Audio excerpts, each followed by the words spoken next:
Hi welcome backs to my channel. ನಮ್ಮೂರು ಪಾವಗಡ. ನಾನಿವತ್ತು ಔಷಧಿ ಗುಣ ಇರೋವಂಥ ಗಿಡಗಳ ಬಗ್ಗೆ ಹೇಳ್ತೀನಿ ಅಂತ ಹೇಳಿದ್ನಲ್ಲ, ನೋಡಿ ಇದು ನಾಗದೆಲೆ ಸೊಪ್ಪು ಅಂತ. ಇದರಲ್ಲಿ ಔಷಧಿ ಗುಣ ತುಂಬ ಇದೆ ಫ್ರೆಂಡ್ಸ್. ಇದು ಸ್ಮೆಲ್ ಜಾಸ್ತಿ.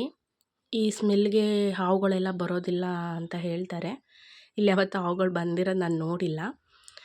ಶೀತ, ನೆಗಡಿ, ಕೆಮ್ಮು, ಜ್ವರ ಇರೋವಂಥ ಮಕ್ಕಳುಗಳಿಗೆ ಇದನ್ನ ಹಾಕ್ತಾರೆ. ಆಗಿನ ಕಾಲದ ಮಕ್ಳಿಗೆ ಹಾಕ್ತಾಯಿದ್ರು. ಈಗಿನ ಕಾಲದ ಮಕ್ಕಳಿಗೆಲ್ಲ ಹಾಸ್ಪಿಟ್ಲಿಗೆ ತೋರಿಸಿದ್ರೇ ಮೇಲಾಗೋದು. ಆದ್ರೂ ಎಮರ್ಜೆನ್ಸಿ ಇವಾಗ ಆಗಲ್ಲ ಹಾಸ್ಪಿಟ್ಲಿಗೆ ಹೋಗೋದಕ್ಕೆ, ಮಧ್ಯರಾತ್ರಿ ತುಂಬ ಜ್ವರ ಬಂತು ಆ ಥರ ಮಕ್ಳುಗಳಿಗೆ ಹಾಕ್ಬೋದು. ಇದ್ರದ್ದು ಯಾವ ರೀತಿ ಹಾಕೋದು ಅಂದರೆ, ಇದ್ರದ್ದು ರಸ ಮಾತ್ರ ಸ್ವಲ್ಪ ಫ್ರೆಂಡ್ಸ್, ಒಂದೆರಡು ಎಲೆ ಮಾತ್ರ ತಗೊಂಡು ಇದ್ರದ್ದು ರಸನ ಹಾಲಲ್ಲಿ ಮಿಕ್ಸ್ ಮಾಡಿ ಹಾಕ್ತಾರೆ. ತಿರ್ಗಾ ಮತ್ತು ಇದೊಂದೆರಡು ಸೊಪ್ಪನ್ನ ಒಂದು ಗಂಟು ಮಾಡಿಕ್ಬಿಟ್ಟು ಮಕ್ಕಳು ತಲೆ ಹತ್ರ ಇಕ್ಕೋದು. ಯಾಕಂದರೆ ಇದ್ರ ಸ್ಮೆಲ್ಗೆ ಬರೋದಿಲ್ಲ.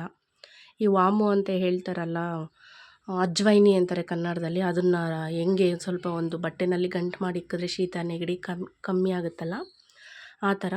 ಇದ್ರದ್ದು ನೋಡಿ ಒಂದೆರಡು ಎಲೆ ಸೊಪ್ಪು ಮತ್ತು ಇದ್ರಲ್ಲಿ ತುಳಸಿ ಗಿಡದ ಎಲೆ ಒಂದೆರಡು, ಅವನ್ನೆಲ್ಲ ಅದ್ರದ್ದು ರಸ ಹಾಕಿದ್ರೂ ಶೀತ ನೆಗಡಿ ಕೆಮ್ಮು, ಈ ಶೀತ ನೆಗಡಿ ಆದ್ರೇ ಅಲ್ವಾ ಕಫ ಆಗೋದು, ಕಮ್ಮಿ ಆಗುತ್ತೆ. ನೋಡಿ ತುಳಸಿ ಗಿಡದ್ದು, ಈ ಸಣ್ಣ ತುಳಸಿ ಗಿಡ, ಇದ್ರದ್ದು ಒಂದೆರಡು ಎಲೆ, ತಿರ್ಗಾ ಸೊಪ್ಪು ಏನು ಹೇಳಿದೆ ನಾನು ಅದ್ರದ್ದು,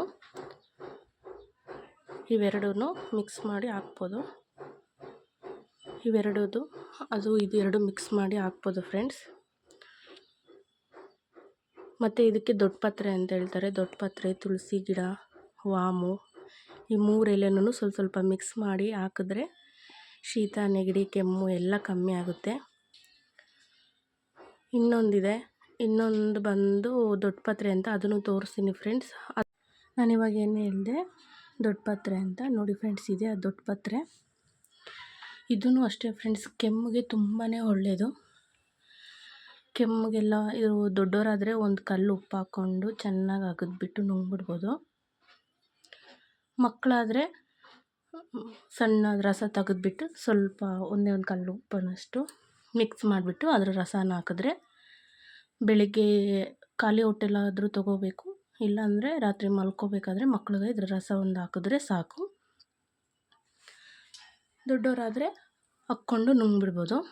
ಇದು ಔಷಧಿ ಇರೋಂಥದ್ದು ಫ್ರೆಂಡ್ಸ್. ಇನ್ನು ದೊಡ್ಡ ಪತ್ರೆ, ತುಳಸಿ ಎಲೆ, ನಾನು ಏನಂದೆ ನಾಗದೆಲೆ ಸೊಪ್ಪು, ಈ ಮೂರನ್ನು ಮಿಕ್ಸ್ ಮಾಡಿ ಹಾಕಿದ್ರೂ ಒಳ್ಳೆಯದೇ ಫ್ರೆಂಡ್ಸ್. ಇದನ್ನೆಲ್ಲ ಆಲೋವೆರಾ, ಇದ್ರ ಬಗ್ಗೆ ಯಾರಿಗೂ ಹೇಳಲೇಬೇಕಾಗಿಲ್ಲ, ಎಲ್ಲರಿಗೂ ಗೊತ್ತಿರೋ ಅಂಥದ್ದೇ. ಇದು ಚಿಪ್ಪೆ ಎಲ್ಲ ತೆಗೆದು ಅದರೊಳಗಡೆ ಇರೋದನ್ನ ಅದು ಎಳೆ ರಸ ಒಂಥರ ಲೊಳೆ ಥರ ಇರುತ್ತಲ್ಲ, ಅದನ್ನೆಲ್ಲ ಮಿಕ್ಸಿಗೆ ಹಾಕಿ ರುಬ್ಬಿಟ್ಟು ಅದಕ್ಕೆ ಶಾಂಪು ಮಿಕ್ಸ್ ಮಾಡಿ ತಲೆಗೆ ಹಚ್ಕೊತಾರೆ ನೈಸ್ ಆಗೋದಕ್ಕೆ. ಇನ್ನು ಮಾಯ್ಶ್ಚರೈಸರ್ ಕ್ರೀಮ್ಗಳೆಲ್ಲ ಯೂಸ್ ಮಾಡ್ತಾರೆ. ಇದರಲ್ಲೇ ಎಲ್ಲ ರೆಡಿ ಮಾಡೋದೆಲ್ಲ ಇದು ಅಲೋವೆರಾ ಗಿಡದಲ್ಲೇ. ಇನ್ನು ಇದ್ರ ಬಗ್ಗೆ ಯಾರಿಗೂ ಹೇಳಲೇಬೇಕಾಗಿಲ್ಲ. ನನಗೆ ಸ್ವಲ್ಪ ಮಾತಾಡೋಕ್ಕೆ ನೀಟಾಗಿ ಇನ್ನೂ ಬರಲ್ಲ ಫ್ರೆಂಡ್ಸ್. ಏನಾದರೂ ನಾನು ತಪ್ಪಾಗಿ ಮಾತಾಡಿದರೆ ಹೇಳಿ, ನಾನು ನೀಟಾಗಿ ತಿದ್ದುಕೊತೀನಿ. ಇದು ನೆಕ್ಸ್ಟ್ ಇನ್ನೊಂದು ಬಂದು ಶಿವಂಗೆ ಇಷ್ಟವಾಗಿರೋ ಹೂವು ಫ್ರೆಂಡ್ಸ್. ಇದ್ರ ಹೆಸರು ಕಮೆಂಟ್ ಮಾಡಿ, ಇಲ್ಲಾಂದರೆ ನಾನೇ ಹೇಳ್ತೀನಿ. ತುಂಬೆ ಹೂವು ಅಂತ ಇದು. ಈ ತುಂಬೆ ಹೂವಿನ ಗಿಡ, ಈ ಗದ್ದಮ್ಮ ಅಂತ ಆಗಿನ ಕಾಲದಲ್ಲಿ ಗದ್ದಮ್ಮ ಅಂತ ಹೇಳ್ತಿದ್ರು. ಈ ಕೆನ್ನೆ ಎಲ್ಲ ಊತ ಬರ್ತಿತ್ತು, ಅದಕ್ಕೆ ಇದ್ರ ರಸನ ಸ್ವಲ್ಪ ಅರಿಶಿನ ಮಾಡಿ ಇದ್ರ ರಸನ ಮಿಕ್ಸ್ ಮಾಡಿಬಿಟ್ಟು ಈ ಗದ್ದಮ್ಮ ಎಲ್ಲ ಆಗಿದೆಯೋ ಗದ್ದ ಕೆನ್ನೆಗಳಿಗೆ ಅಲ್ಲಿಗೆ ಹಚ್ಚುತ್ತಾರೆ, ಮೇಲಾಗುತ್ತೆ ಫ್ರೆಂಡ್ಸ್. ಇದನ್ನ ನೋಡಿ ತುಂಬೆ ಹೂವು ನೋಡ್ರಿ, ಈ ಹೂವು ನೋಡಿದ್ರೆ ನಿಮಗೆ ಗೊತ್ತಾಗುತ್ತೆ ಇದು ಯಾವ ಥರ ಗಿಡ ಅಂತ. ಇದು ತುಂಬೆ ಹೂವಿನ ಗಿಡ. ಇನ್ನು ಈ ಬೇವಿನ ಮರ ಹೇಳಲೇಬೇಕಾಗಿಲ್ಲ, ಎಲ್ಲದಕ್ಕೂ ಯೂಸ್ ಆಗುತ್ತೆ. ಈ ಸಿಡು ಬಂದಿರೋರಿಗೆಲ್ಲ ಅರಿಶಿನ ಹಾಕಿ ಹಚ್ಚಿ ಇದು ಮಾಡ್ತಾರೆ. ಈ ಬೇವಿನ ಮರದ ಬಗ್ಗೆ ಎಲ್ಲರಿಗೂ ಗೊತ್ತಿರೋ ಅಂಥದ್ದೇ. ನೋಡಿ ಹಿಂದ್ಗಡೆ ಪಾವಗಡ ಬೆಟ್ಟ ಕಾಣಿಸ್ತಾ ಇದೆ, ನಾವಿಲ್ಲಿರೋದು. ಬಾಯ್.